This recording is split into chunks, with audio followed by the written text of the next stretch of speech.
Facial तो आप सारा साल ही करती रहती हैं, मगर ईद की जब बात हो तो कुछ ख़ास और मज़ीद निखार आए, ऐसा फेशियल तमाम ही ख़वातीन चाहती हैं। लेकिन मौजूदा वबा की वजह से और घरेलू मसरूफियात की वजह से अगर आपके लिए घर से बाहर ब्यूटी पार्लर पर जाना मुमकिन नहीं, तो आपको बिल्कुल परेशान होने की ज़रूरत नहीं, क्योंकि हम आपको फेशियल करने का जो तरीका बता रहे हैं, इसे आप बासानी घर में करके अपने हुस्न को दो चांद कर सकती हैं।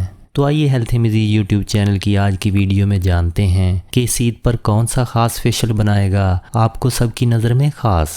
इस फेशियल की एक ख़ास बात यह भी है कि इसके लिए हम घर में आसानी से दस्तयाब होने वाले फल तरबूज को इस्तेमाल करेंगे, क्योंकि तरबूज में मौजूद विटामिन सी और विटामिन ए आपकी जिल्द को निखारता है और खुले मसामों के अंदर छुपी हुई गंदगी को निकालने में मदद देता है। इसके अलावा ये एक अच्छे मॉइस्चराइज़र के तौर पर भी काम करता है। तरबूज फेशियल का तरीका। सबसे पहले एक तरबूज लेकर इसकी 2 फांकें काट लें और सारा गुद्दा निकाल कर अच्छी तरह ब्लेंड कर लें ताकि इसका रस निकल आए। और तरबूज का मोटा सा जो छिलका बच गया है, इसके ऊपर थोड़ा सा दूध डालकर अपने चेहरे पर खूब रगड़ें और 10 मिनट तक मसाज करें। इसके बाद मुंह को ठंडे पानी से धो लें। फिर तरबूज का जो रस हमने निकाला था उसमें थोड़ी सी चीनी डालकर मिक्स करके चेहरे की स्क्रबिंग करें। तकरीबन 15 मिनट तक ये अमल ज़रूर करें ताकि जिल्द में से सारी गंदगी निकल आए। और आखिर में थोड़े से तरबूज के रस में मकई का आटा डालकर मिक्स करें और इस पेस्ट को चेहरे पर लगाकर कुछ देर के लिए छोड़ दें और खुश्क होने पर ठंडे पानी से मुंह धोएं और रुई की मदद से चेहरे को आहिस्ता आहिस्ता साफ़ करें।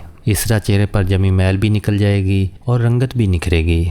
अच्छे नताइज के लिए इस फेशियल को ईद तक रोज़ाना इस्तेमाल करें ताकि आपकी जिल्द इंतहाई खूबसूरत, खुशनुमा और हसीन हो जाए। उम्मीद है आपको हमारी इस वीडियो में बताई गई ये आसान सी लेकिन बहुत मुफीद और नहायत इफेक्टिव ब्यूटी टिप पसंद आई होगी और आप इसे अपने दोस्तों और अजीज़ों से शेयर करना नहीं भूलेंगे। और मज़ीद ऐसी ही मुफीद वीडियोस देखने के लिए हमारे चैनल को सब्सक्राइब करना भी ना भूलिएगा।